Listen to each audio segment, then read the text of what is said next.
Hello, and welcome back to another episode of the African Football HQ podcast. I'm Malek Shafei, and I'm joined by Ed Dove. How are you today, Ed? Not so bad, thank you, Malek. I'm really glad to be here speaking to you about football. I hope things are well your end as well. Yes, I hope the same with you. This past weekend, we got to see a lot of leagues kick off, and most importantly, for a lot of African football fans, we finally saw the debut of Victor Osimhen in the Napoli kit. 70 million transfer fee, probably one of the longest transfer sagas in recent history with how it was dragged out. And he didn't even start, Ed. What happened? Malek, you always have to focus on the negatives, don't you? What you should be focusing on instead is that Victor Osimhen came off the bench with half an hour to go, 0-0 against Parma, and he had a tangible impact. He created 4 goal-scoring opportunities, and he changed the complexion of this game. His movement off the ball, dragging defenders out wide, his runs into the box. He was something different from what the Parma defence had been facing beforehand. And I think he genuinely created some panic there. I must admit, I was a little bit disappointed when I saw Gattuso lining up with 4-3-3, with Dries Mertens leading the line, with Insigne and Lozano either side of him.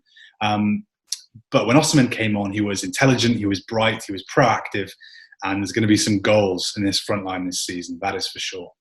We saw a lot of praise from him from Gattuso and Mertens, especially a lot about his pace. I feel like he brings a different element to previous Napoli strikers. He's a lot faster, although he still carries the same strength and shooting ability as the previous ones like Cavani, Malek. Yeah, it was interesting. Insigne actually compared him to Cavani, which again, I've spoken about how I'm not really happy with people always comparing Osimhen to other Napoli legends, namely Maradona. But Cavani was an interesting choice because Cavani, obviously, as a player, as a striker, he was someone who wasn't just known for his goal scoring. He was also known for his power, his movement, his ability to play out wide, his intelligent link-up play with other forwards. And I think these are some of the qualities I think that was a very astute comparison because these are some of the qualities we're really going to see from Osimhen during his time at Napoli. We also saw the debut of Mohammed Kudus at Ajax. He played a fantastic game as Ajax won, and he won the man of the match on his debut for the club. He really impressed on so many occasions, great skills, and I was really impressed to see him playing in a more reserved role in the midfield. It's a real testament to how well-rounded he is as a player. What did you think of his performance? Yeah, arriving from Norgesland in Denmark to Ajax is going to be a massive step up. But playing on the left side of that midfield three, I think he looked very comfortable. He looked very, very at ease playing at a higher level. You're right about him showcasing a more defensive side to his game. He completed 5 tackles during the game, which was the highest. And going forward, he also caught the eye as well. So I think that was a very auspicious start to his Ajax career. And hopefully there is a lot more to come from him in the Netherlands. Yeah, like Ajax is one of the best clubs at developing youth players. And the fact that an African player moved there, they chose him. I feel like that means he's a real talent, and we will be seeing a lot of him in the future. So I'm hoping for the best. Yeah, and often, like with Osimhen, we talked about how maybe stepping up from Liga into Serie A, we shouldn't expect him to match his 13 goals that he scored last term. But with Kudus, I think an argument could be made to say the opposite, that actually he scored 11 goals in 25 in the Danish Superliga last term. But playing with a much more expansive attacking team, a team who will be on top in almost all of their games, champions, I think we could see a lot more from him this term in terms of outputs. But he's a really good all-rounder, and Ghana fans should be getting very, very excited about him. Can we call him the brightest Ghanaian prospect? I would actually maybe give that tag to Tariq Lamptey, but we'll come and talk about him a little bit more later on. Fair point. On Friday at the FIFA conference, World Football's governing body ratified a new rule on player eligibility, which may have far-reaching consequences for African players and for African football. So Malek, players may now, in principle, change nationality, change their eligibility after having played a competitive game for another nation. This is obviously a change from in the past. Players could only change when they played a friendly. But let me read you the 4 criteria which would allow a player to change nations. So number 1, they played no more than 3 times for Team A, including friendly matches. Point B, all matches for Team A must have been before they were 21. C, they must not have represented Team A at a major finals. And D, they were eligible to play for Team B, i.e. the team they are changing to, at the time when they played for Team A. It's a little bit wordy. There's perhaps a lot to take in there. But what are the impacts? What are the changes that this could mean for the African game? I think this is really great. And when you look at all the continents, a lot of people think about Africa and about all the players that have been stolen in a way, going to European teams. So it's going to stop a lot of European nations from cap tying players. We're only going to get one or two club appearances with the nation just so they can never play for Africa. So there's so many examples of players like Munir. They make an appearance for Spain and then just like, they're not going to keep playing, and they would have been such a great talent for Morocco or whoever. The one thing I am concerned about is the caveat: the matches were before they were 21. There aren't that many full internationals before 21. So I'm a bit concerned about some people who might have waited till they were 22, 23 or later. They make their appearance and then they can't switch. What do you think? Well, I'm not surprised that you've jumped on the bandwagon of this one, because you are focusing very much on the positives and you're perhaps neglecting some of the other factors that may have a big impact. I mean, I agree with you. In terms of, on paper it looks great, but then actually when you think about the examples of players for whom this may be applicable, there aren't that many perhaps who got all their international caps out of the way before they were 21 and then weren't able to play again. So someone like Zaha, for example, if he had been played for a competitive game for England, even though it was only one, he didn't make 4 caps, he still wouldn't have been eligible to have switched nations to the Ivory Coast because he did it after he was 21. Munir obviously is the kind of the big example. Anwar El Ghazi is another one. He played for the Netherlands twice before he was 21 and may now switch to Morocco. But then there's also, that brings another question. Will a guy like El Ghazi, who has previously actively rejected Morocco, will he really be someone who the fans will take to? And will he be someone who will offer, will be the right fit for the team spirit, the group, and the mentality of the group? This is something that I think national team managers will have to juggle a lot in the future. Are you a little bit worried about this at all or not? Yeah, I feel like from the player's perspective, they might kind of feel shame or that it's a step down. They tried to make it the big level, they couldn't. Now they have to drop down to Africa. Obviously, like, we don't want to keep those perceptions, but that's the unfortunate case. But in terms of the players dealing with each other, if they had rejected a country saying they were too good for it and then they want to come back, as a teammate, I'd be pretty concerned. Yeah, it'll be interesting to see what this means for maybe two guys like Fikayo Tomori and Callum Hudson-Odoi, because both of them in principle, I believe, would be eligible to change to Nigeria and Canada in the case of Tomori, or Ghana in the case of Hudson-Odoi, if indeed they don't make any more appearances for England. So maybe for those two guys, for example, obviously we don't know what their mindset is in terms of their openness to representing an African country. But in principle, having made an appearance now for England, with this new ruling coming in, and the fact that things have gone a little bit quiet in terms of interest from the Three Lions, will they now maybe be tempted to reject an England call in order to keep their options open now that they've hit 21? That would be very interesting, because certainly in the case of Hudson-Odoi, he's nowhere near the England team now. And I think for him, it would be a surprise if he returned perhaps anytime soon, particularly some of how things have gone for him overall at Chelsea. But it's going to be very interesting, that's for sure. I'm also concerned, finally, it'll be interesting to get your opinion on this. I'm concerned about potentially what it may mean for local-based players, Africa-based players, because again, for these guys looking to break into the squad, you've got that added raft of European rejects. I don't like that term, but we're going to hear it, who will now be competing for those places in Africa again. So if you're a Morocco coach and you're heading to the World Cup and you've got El Ghazi, who's played in the Premier League, or you've got a young guy from the Botola who's maybe making his first steps in the international game, who are you going to take? Yeah, I feel like a lot of fans of local African football would feel aggrieved by this. If some kind of random who hadn't associated with them before chooses to come over, they'd feel like, you don't deserve this, you shouldn't be here. What have you done to earn a place on our national team? So you do have a point there. But what I do want to ask you is, do you think this is a shift towards more easing on eligibility rules? We've seen the rules change before. This is another change. Could we, in a few years, could any player be able to switch if they're eligible at any time? It'll be interesting. It'll be interesting to see where they draw the line. I mean, what I understand is that at this point, one thing that was on the table, which has not been ratified, is the case of Oscar, formerly of Chelsea, who played for Brazil, and now China are keen on naturalising him and making him eligible for China. Now, Oscar can't change based on the new rules because he played for Brazil after he was 21. And so clearly FIFA pushed back on that, because I think that would have been a natural next step perhaps, but which would have been one step too far for the purists to swallow. But don't forget that in the past, in the 1950s, in the 1930s, we saw a lot more players, specifically players from Italy and from Argentina, or players from Spain and Argentina. I think of guys like Di Stefano, members of the Italian World Cup winning squads who did change nationality with much more flexibility. So if we were to go down that pathway, it wouldn't be completely unheard of in the context of world football. You have to admit, it would be very interesting as an African football fan. We just see an influx of players coming in. Although I think that Africa might miss out. I mean, that would be one of the things that would concern me. If the door opened, say, for example, for France to call up Pierre-Emerick Aubameyang. Oh, so you see it going the other way around.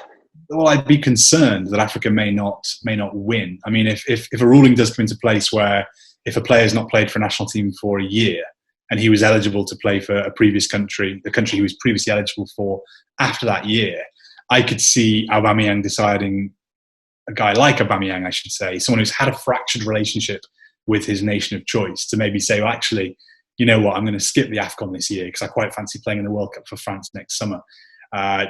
Hopefully not, but you never know. Now that you say that, I want to take back what I said. Let's keep it how it is. Keep Aubameyang as an African. We'll see. Move on to the Premier League. Liverpool will take on Arsenal this weekend, and will be a clash of some of the Premier League's best Africans. So many on both sides. Arsenal, you got the young guns, and then Liverpool, the established stars. Who are you looking forward to see in this game, Ed?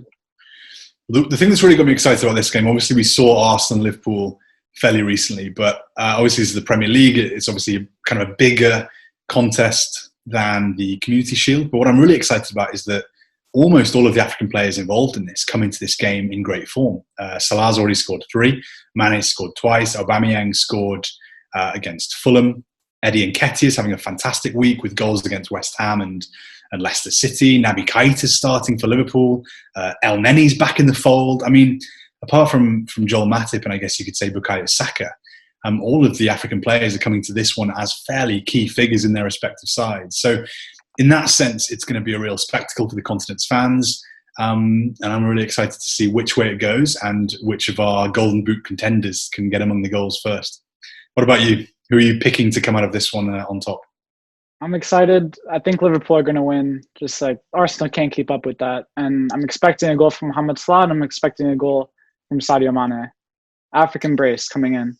So week 1 we had Salah dominating. Then week 2 it was Mane scoring twice, with Salah looking a little bit frustrated, a little bit peeved to not be on the goal scoring among the goal scorers that day. I wonder if it could be Eddie Nketiah this weekend.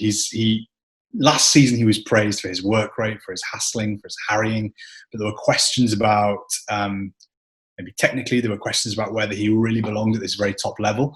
But if he's talked about learning from Aubameyang in training, learning some of the tricks of the trade when it comes to finishing, and I think if he continues with his the poacher's efforts we've seen from him this week, then he could be set for a really big season.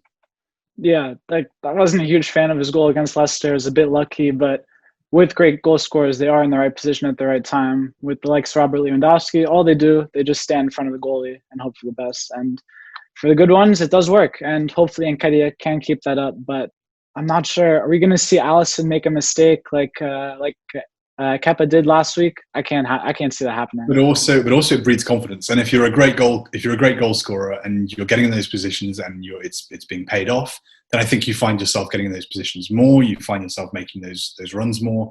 And conversely, if you're not putting them away, then I think there's a danger that you may regress. I know he scored against Fleetwood, but look at someone like Moise Keane, who may have lost that goal scoring touch a little bit in England. Imagine what a run of a few goals in a few games could do for his confidence and his work rate and his ability to really push that extra 5% to go on the end of things. What that could do for his prospects at Everton. Yeah, well, if anything, it really goes to show how much Arteta and Arsenal are trusting the young players, because I think we can agree that Arsenal is a better striking core than Everton, significantly better, but Nketiah is getting more minutes than Keane. That could be because he's better, but it's great that a lot of the young players are getting a lot of minutes, especially in the Cup.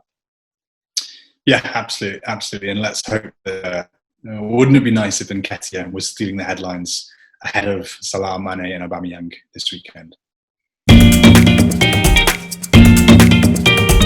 Nigeria Super Eagles head coach Gernot Rohr announced his 23-man squad for their friendlies against the Ivory Coast and Tunisia in October. There were some big names, some names missing. Ed, what were the main talking points from the squad? Well, the key thing that struck me, first of all, as a surprise, was that all 4 goalkeepers who represented Nigeria in 2019 are absent. And obviously that's going to be explained primarily due to injury to Daniel Ekpe, a loss of form for Francis Uzohu, and also, I guess, the MPFL being out of action. That's why Ezenwa and Afolokai have not been selected. But this also highlights an area of concern for Nigeria between the sticks, where there have been issues in replacing Vincent Enyema, particularly when Kale Keme was forced to retire following his leukemia diagnosis. So this has been a problem area. It's now an opportunity in these friendlies to see some new faces. And one interesting inclusion is Delia Pasu, plays for Ventspils in Latvia, and he's in line to make his first appearance for the national side, I think, since 2017, when he came on for Ezenwa as a substitute in a friendly against Togo. Played the last 15, 20 minutes in that game. So he's been out of the picture for a while, and he now has the opportunity to prove to Gernot Rohr that actually there is life beyond Akpe and beyond Uzoho between the sticks for Nigeria. I do want to mention that there were reports that Gernot Rohr was forced to pick only foreign-based players due to coronavirus restrictions, and that they wouldn't allow local players to play the friendlies in Europe. But yeah, there was talk about issues with people travelling from Nigeria, which is one problem, but also the fact the NPFL has been out of action and therefore the guys aren't fit has been another. But I think even if he could have selected Ezenwa or Afolokai, particularly Ezenwa, he's been included in the squad almost as a nod towards the NPFL. But I don't think that really Gernot Rohr has ever had any true faith in him. There was a moment during the World Cup qualifiers ahead of the 2018 World Cup when he was given the nod, performed very well in a game against Cameroon. But really he was seen as a stopgap, and I think his smaller stature has perhaps counted against him in the international arena. And so I don't think, even if those 2 guys were available, I think they would only be backup options at best for Gernot Rohr. I want to talk about the inclusion of Ahmed Musa in the Nigeria squad. He's 35 years old. Why on earth is he in the squad for a friendly when Nigeria has so many young attacking options? The move makes no sense to me, Ed. No sense at all. Well, I see where you're coming from. I mean, one of Rohr's kind of key objectives has been to lower the age of the squad. This is happening again with so many young faces in there. Guys like Zaidu Sanusi of Porto, Samson Tijani, who plays in Austria. These are really young guys at the beginning of their career who hopefully will have long international careers. But there's no place for Anthony Nwakeme, who's been scoring goals aplenty at Trabzonspor. And I think even though a lot of experienced heads have departed, Mikel Igalo, you've got to keep some experience in there. And Musa at 35, he's been there, he's done that, he's played in World Cups, he was part of the AFCON winning team. I think he is someone who's seen as a very key part of the group and one of Gernot Rohr's on-field lieutenants. But you do raise a very interesting point, because there is so much attacking quality for Nigeria, particularly in wide areas, that it'll be interesting to see what role Musa plays, maybe not in these friendlies, but when you're looking at the AFCON 2021, you're looking at the World Cup in 2022, a guy who's then into his kind of late 30s, what kind of role will he be asked to play when there are so many young guns just chomping at the bit to make it into the team? Yeah, like I guess he is a figure of experience, but it's a friendly match. Just get more people into the squad. Why not give someone their debut instead of a player who's played so many times? There will be debuts. I mean, you can't really criticize Rohr for not getting new guys into the squad. There's also Frank Onyeka of Midtjylland in Denmark. We'll also see a debut for Cyril Dessers, who should have made his debut in March, but obviously wasn't able to because of the coronavirus pandemic. He's now moved to Genk. He could be, I think, he's probably the best bet to be understudy to Victor Osimhen. And you'll also see Chidera Ejuke, who moved from Heerenveen to CSK Moscow, has already found the net in the Russian top flight, played a key part in their victory over Spartak. So don't worry, you will definitely see new faces. You will definitely see debuts. And it's up to Musa to prove that on the pitch, he still has a role to play for the Super Eagles. We'll see if he does. I want to talk briefly about the Egyptian Premier League. We have to pay tribute to Al Ahly, who won their 42nd Egyptian title on Friday. Malek, can you put this achievement into context for us and just how impressive were Ahly as they got over the line? Ahly dominated this season without a shadow of a doubt. But this was one of the most impressive seasons in the way that they've dominated the league since the times of Ebu Treka, nearly 10 years ago. They went over like 12 or 13 games won straight, and then they only lost once across the whole season. That's incredible. And their squad isn't even that great. Like, they have some decent players, but we're not looking at world beaters, are we, Ed? It was great mastermind by René Weiler to excellently manage them throughout the season, and it worked out perfectly. How did they manage the pause in play and the uncertainty due to coronavirus? Is this something where we've seen in other leagues? We're going to talk about Kaizer Chiefs shortly. Kaizer Chiefs really struggled in South Africa to bounce back to action following COVID, following the lockdown. How did Ahly manage the pause and the restart? They did suffer a bit of a dip in form. They began to drop a few points, but they'd almost basically sealed the league by the time there was a stoppage. It wasn't mathematically confirmed, but there was no chance that Zamalek or anyone else was going to come back, really. And so there was very low stakes in these games, but for the most part, they played well, and they were able to deal with the stoppage well. They are one of the most, they're probably the richest team in Egypt, so the resources they had must have supplied them over a lot of other teams. So it makes sense how well they did, though. And eyes now will be on next season, and they're competing in the CAF Champions League. But there are also some concerns about René Weiler's future and whether he's going to remain at the club and what the future holds for him and Ahly. What's the update on that situation? He asked for a leave of absence after their next game in the Egyptian Cup at the end of September to move back to Switzerland for a few days to see his family. It's never a good sign. Never a good sign. They never, in my experience, European managers who say they want to leave of absence to do something like that, they very rarely return. Sometimes they say, yeah, I've got to return to Germany because my daughter's got a clarinet recital. You never see them again. They say, I want to help my mother. Oh, I've got to go back to Austria to help my mother move house. They don't get the return flight. So if I was an Ahly fan, I'd be very, very concerned about that. Yeah, and so the Ahly board is very concerned, and there are reports that he does not want to return to the club after the Champions League, and they will have to join Zamalek in the search for a new head coach. You almost need to make these managers the managers give you a deposit or something. So you're allowed to go, but we're going to keep like 50 grand back. So if you stay away, we're just going to keep your 50 grand, something like that. I think maybe we should put this kind of plan to the Ahly board, or maybe just keep his mother, keep his mother kidnapped and then just say, listen, if you want to see her again, you've got to return. Something like this might be needed. And what about Zamalek, where I understand there has been a new appointment, or they're on the brink of a new appointment as they look to challenge Ahly's dominance? Yeah, we didn't get to cover this last week, but Patrice Carderon left the Zamalek head coach spot and moved to the Saudi Arabian League for more money, presumably. It's a really devastating move for Zamalek, especially considering that they're going to be playing in the Champions League in a few weeks. So they're without a head coach. It's like, what's going on? The coach has left. They have to find a new coach in the middle of a season ahead of their most important game because the league is already done. They don't have a chance of winning that. So they're in a really bad position. But apparently they've confirmed the signing of Portuguese manager Jaime Pacheco, who previously managed them. But Ed, I'm not a fan of him. No, something I'd also be worried about as well is that particularly Carteron, he often has had a track record for getting for ensuring that teams are more than the sum of their parts. He's been helping players to overperform, or he's also managed to build such a cohesive unit and adopt a certain strategy that fairly average or struggling players have appeared world beaters. So teams have had a track record of somewhat unraveling or dropping down a notch or two after he departs. So it'll be interesting to see whether Pacheco or whoever else they bring in can manage to stop the inevitable rot.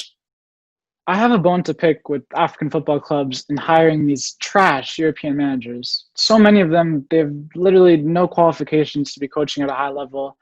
They'll start at some European clubs and they keep getting fired and they keep going down the level into Asia and then into Africa.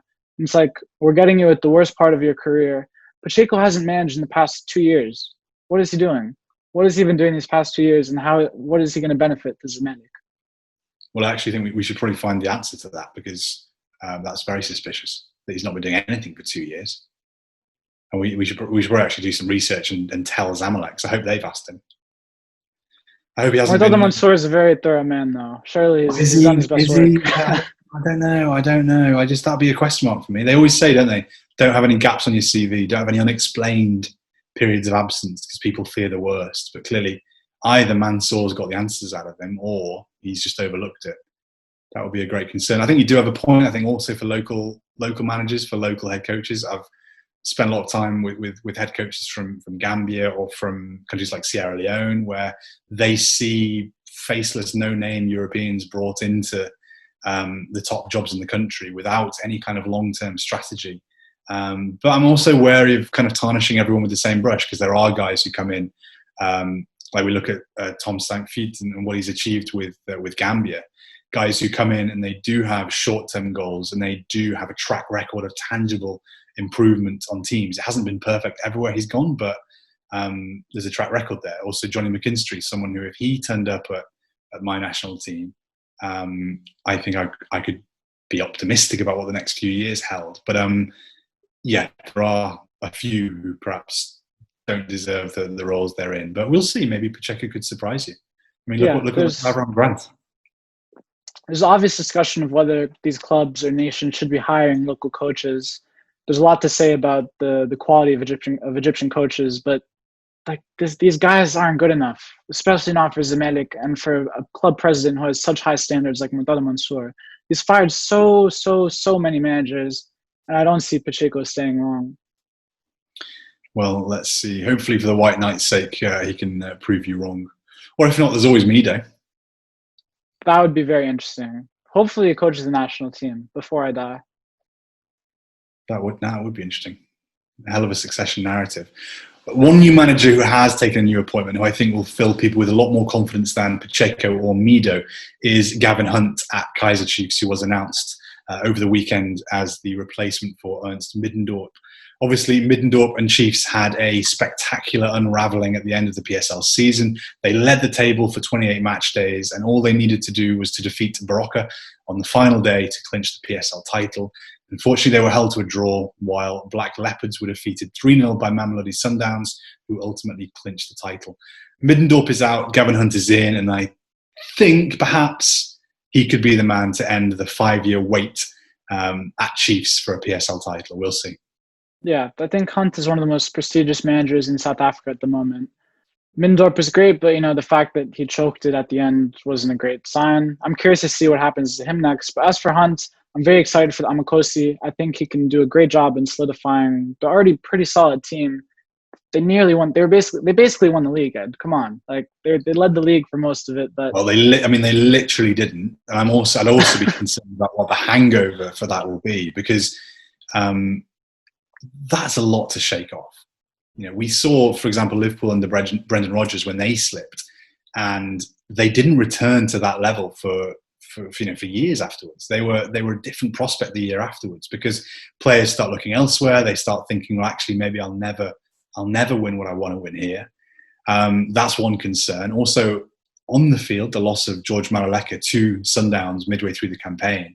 He'll be a Brazilians player this season. And I know he's in his 30s now, but that's going to be an immediate improvement for their nearest title rivals, whereas you're losing a key component of Middendorp's project. I just don't know if a midfield of Akumu and Katsander has the same dynamism as Chiefs did before.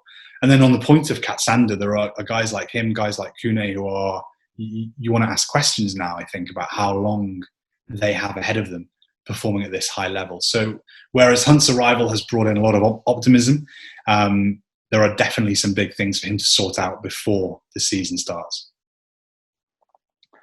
We'll conclude our Eyes in Africa section by briefly mentioning that Wydad Casablanca have concluded the signing of Ayoub El Kalbi. He previously played for RS Berkane, impressed a lot with club and country before moving to China for $5 million.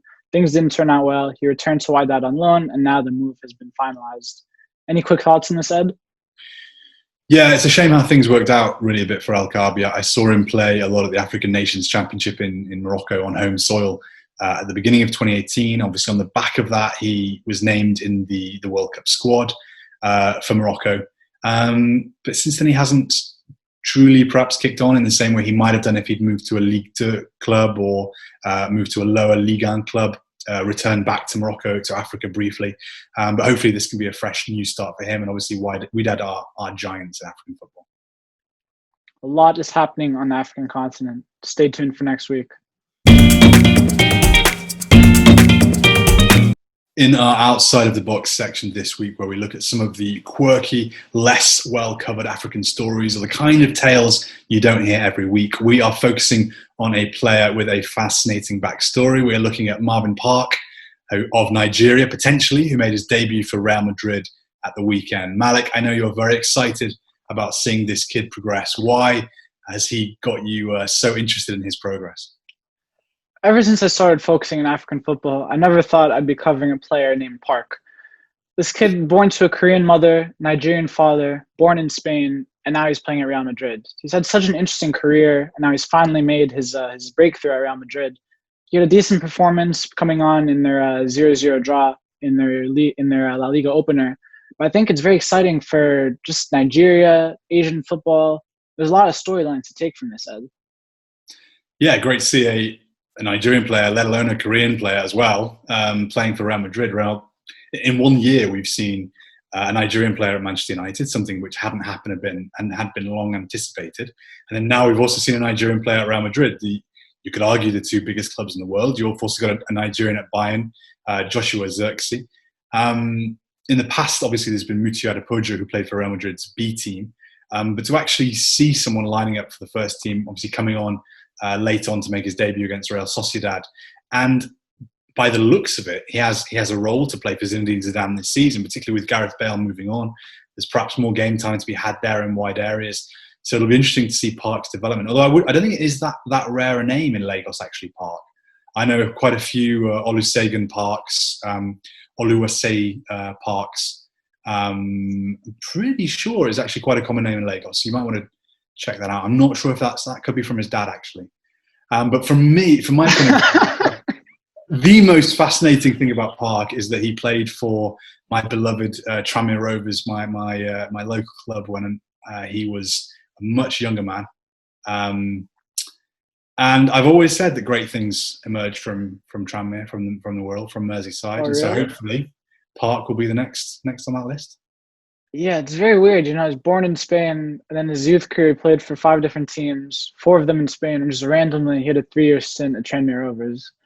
Hopefully, once he makes it big, we can unpack it.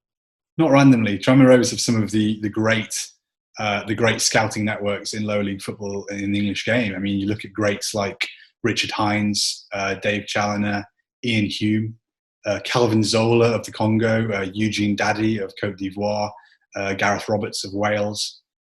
Some players who are now household names, who were tracked by Tranmere Rovers' scouting policy. So actually, I'm sorry, I don't think any of those players are household names. I have to cut you there. Oh no, I've got to stop you there. Because if you walk around the streets of around Prenton Park, I mean, people like Eugene Daddy left a real mark on the people of Tranmere. This episode of the podcast, we'd like to shout out Freelance Football Opportunities. They're a paid weekly newsletter that connects freelance writers to paid opportunities in football journalism. Whether you're a beginner or you're an experienced writer, Freelance Football Opportunities is the place to go if you're looking to get connected to more jobs. And even if you're not a writer, if you're a graphic designer or a video editor, there's a lot of possibilities to work in football, and these guys are providing it to you. The link will be in the description of the podcast. Please check them out. Maybe we should get them to put a listing on there for a new host for the African Football HQ, because quite frankly, I'm getting a bit sick of speaking to you every single week. We'll keep that in. We are introducing a new section into the African Football HQ podcast this week. It is the Player of the Week section, where Malek and I will go toe-to-toe and debate which African player we believe had the most impressive week behind them. Malek, why don't you start us off and let us know who your nominee is? I'm going to go with Wilfried Zaha of Crystal Palace. He's such a great performance. His first game as captain for the club against his old club, Manchester United. Everyone's watching Manchester United thinking, oh, Van de Beek, who's going to score more, Van de Beek or Fernandes? And then Palace beat them 3-1. That's incredible stuff, especially in his first game as captain. And then on the field, he was great also. What do you think? Yeah, he was quite good, but I'm going to say he was overshadowed by Tariq Lamptey of Brighton, who is my nominee for the first player of the week, the AFHQ player of the week. He's had a fantastic start to the season. That opening performance against Chelsea, where he registered more tackles than any other Brighton player, completed more crosses than any other Brighton player, and got an assist against his former club. And then as Brighton defeated Newcastle 2-0 away at the weekend, one of the perhaps more underrated results of the weekend, but actually a pretty fantastic result for the Seagulls. Lamptey was again man of the match. He is a lethal presence down the right flank. His energy, his engine means he can contribute both offensively and defensively. He was taken off at the end, looked to be limping a little bit, but I think he'll be back in action again this weekend. And I'm thrilled to see how he's progressing in the Premier League. And I predicted at the beginning, before the season, that he would be the breakout player to watch. And every single week, that prediction is looking better. I don't think I remember that. I remember definitely before the season, I was bigging him up quite a lot. I was really excited about seeing him play. Said he could be like a dynamic presence for Brighton, would make Chelsea eat their words. Can't really remember you saying that kind of thing, to be honest. But obviously, with hindsight's a wonderful thing, isn't it, Malek? Well, see when I put this clip in now. My pick is Ghanaian right back Tariq Lamptey. He's only 19 years old. Also, Zaha has been making you eat your words also. You criticized his performance last season heavily, and he's now already 1 goal away from last season's goal tally. Incredible stuff from the Ivorian. Well, so I'm going to stop you there. So I think I did criticize Zaha to an extent. I questioned his attitude and suggested that if you were a major club, if you were a Borussia Dortmund, if you were a PSG, and you were looking for that player to really grab 15 goals in a season and carry you to the title, I don't know if Zaha, and to break new ground in the Champions League, critically, I don't know if Zaha is that guy. And I don't think that 3 goals in 2 games, even though I agree he was outstanding against United, I don't think his return so far has changed that.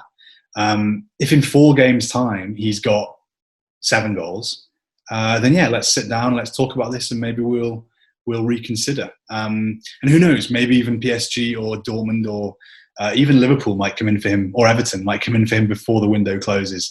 But one swallow does not make a spring, and I'm not yet convinced that Zaha is the player that you believe he is. One swallow does not make a spring. Could you enlighten us? Well, it's an idiom that once you see a bird, a swallow, just when you see one arrive, it doesn't mean that it's heralding in spring. You know, you shouldn't yet kind of start planting your crops. You should wait till just look it up. Knowledge bombs from Ed every week. We'll move on to the next section, transfer talk. The big transfer has been Edouard Mendy to Chelsea. It's about to be confirmed. We've known about it for a long time. I think this is a momentous occasion for African football in that we're seeing an African goalie in the Premier League for the first time in a very long time. But in addition to that, it's for one of the biggest clubs in world football in Chelsea. It's whether or not he can replace Kepa is another question, but regardless, I think it's a great move for both sides. Yeah, I'm trying to think of some of the other African goalkeepers in the Premier League who have left good impressions. I think Richard Kingston obviously is remembered fondly by some people. For some, obviously, I guess he was a key figure for a while in Blackpool. And also Charles Etange of Liverpool, who is remembered fondly by just about no one after his antics at the Hillsborough Memorial ceremony. Is there anyone I'm forgetting from the list of African goalkeepers? Are you serious? Grobbelaar. Well, yeah, his finest days came before the Premier League. Obviously, he did play in the early years. But I think when you think about the Premier League era, he's maybe a player who kind of falls before that. But yeah, fair enough. You can include Grobbelaar. You're not proud of me with my football knowledge. This guy was playing before me, and all right, better than usual. Regardless, I'm excited for Mendy. I really think he has a decent chance of overtaking Kepa for that Chelsea #1 spot. So I'm excited to see what happens this season. But it's such a heartwarming story. Is that because Mendy's good, or is that because Kepa's bad? Because there's no doubt that Kepa's struggling. You'd probably maybe take Aaron Ramsdale ahead of Kepa at the moment. But maybe even if Fawzi Chouch of Algeria is available, you'd take him over Kepa at the moment. But that doesn't necessarily say a great deal about Mendy. Do you actually think Mendy, on his own merits, is a goalkeeper who's ready to take Chelsea to the brink of a title challenge? Definitely not. I hope he can, but I don't think that's the case. A few years ago, he didn't even have a job, and he's quickly rose up through the footballing ranks. But I don't think he's at a Chelsea level yet. But due to the circumstances and the disaster that was the Kepa transfer, they were forced to make this move. But he has a great chance at. You have to admit it. And I think, regardless whether it's because Kepa's bad or because of his own brilliance, I'm excited. Yeah, I mean, it's great to finally hear Frank Lampard talking about him, like as though the deal's kind of on the brink of being done, because Lampard has been he's kept his cards very close to his chest. He's refused to criticise Kepa, which I guess is all kind of quite good. It's good management approach. But at the same time, Kepa's failings have been there for all to see. But I just question, Mendy's got a great presence. He's going to really command his area better than I think Kepa does. And hopefully he'll deal with long shots better than Kepa does, because that seems to be a real weakness. But I just worry. I also think everyone's assuming that he's going to be in his first choice rather than to put pressure on Kepa. And I find it very strange to have a goalkeeper who costs half as much as your first choice starting ahead of your first choice as your kind of plan A. I think Kepa will still be the number one at the meanwhile, but I think he has a chance of overtaking him. Well, then if Kepa's going to be number one, it doesn't really, all this talk about Mendy doesn't really solve anything, because you're still going to have that same weak point in the heart of the back line who's creating instability among the defenders ahead of him. And I just worry then, if Mendy's number two, will it be a situation, as we've seen with other understudies, where they've come in for the odd game and they've not been able to show what they're capable of because the consistency, the routine hasn't been there. This would concern me, I think. I think the Mendy deal is being celebrated, but actually there are quite a few uncertainties there, which I think I'm hedging my bets until I see how they resolve themselves. We'll see what happens, but once again, I am hoping for the best for him. Talking about another Senegalese player, Khalid Bali. We've talked about him on length, but last week apparently he was linked to Everton, and now he's linked to another Merseyside club in Liverpool. What's happening with the situation, Ed? Yeah, so there's some reports in the French media in Le Parisien that both Liverpool and PSG are heavily considering a move for Khalid during the final weeks of the window. It'll be very interesting to see how this one goes, because Khalid obviously had a tricky season last year, but he remains one of, I think you could say, the finest central defenders in Europe, particularly on his day, assuming he can rediscover some of the form he showed before. He certainly did against Parma at the weekend. And I think there are very few central defenders out there who clubs would put in that bracket where they would immediately improve the top teams or solve a problem area. So I think that's why we're still seeing these reports linking Khalid with a move to these giants. Pairing him with Van Dijk would be formidable. It would surprise me though, because I think Gomez and Van Dijk with Matip as backup is a decent trio. And I don't think Khalid is going to come to play backup. So that's a question mark. He's still being linked with Manchester City, which is very surprising considering they bought Ake for 50 million. So perhaps if he does move PSG or Everton, we've talked about it, and I'm increasingly warming to this idea of him moving to Everton. So perhaps we will see him move, but Liverpool would really surprise me. And apparently Liverpool are using his compatriot Sadio Mane as an incentive in a way to join the club, that he would get to play with his fellow countrymen at Liverpool. How effective it is, I'm not sure. What do you think, Ed? Well, I think if I was PSG and I'm reading that, I'm immediately going to speak to Idrissa Gueye and just saying, listen, Ghana, could you get on the phone to Khalid, please, and just put in a good word for us? Just tell us that we aren't the chokers that we may appear, that Thomas Tuchel is a competent manager, which is perhaps not what he always appears. And then if I was Everton, if I was Ancelotti, maybe I would speak to Oumar Niasse, and no, he's gone. Yeah, just no, leave it at Ghana. Well, they can go to Watford. He might put a good shift in the Championship, linking up with Ismaila Sarr. It's exciting. I think if Ismaila Sarr could convince Koulibaly to swap Napoli for Watford in the Championship, I think he's in the wrong job. To be honest. Yeah, he should be president of Senegal, definitely. president of any event. Of anywhere. Wow, that's interesting stuff indeed. And that concludes this week's episode of African Football HQ podcast. Thank you for coming on once again, Ed.